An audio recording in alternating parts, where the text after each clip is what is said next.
It was absolutely wonderful. The number of boaters in Paradise Village who were coming by to help me. Andy took me around various places. Lewis took me shopping and got some antibiotics organised for me.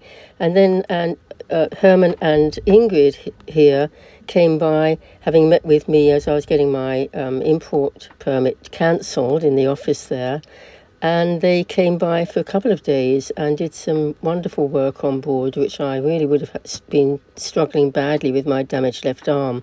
So Hermann replaced the overhead lining in my head. He restrung the 2 solar panels you can see up above them. And so we took the bimini off.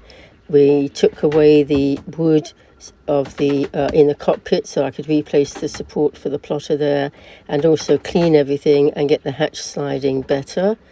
And several other jobs that they did. Ingrid was busy cleaning as well. She made a wonderful job cleaning the poop from the frigate birds off the deck and elsewhere. So thanks so much to everyone.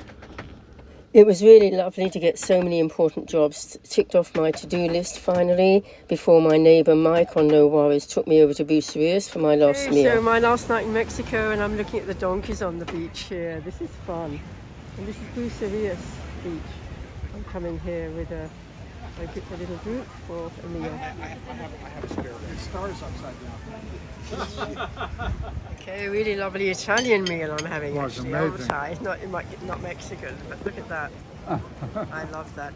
That's why I like going to Punta de Mita, because the sunsets are fabulous.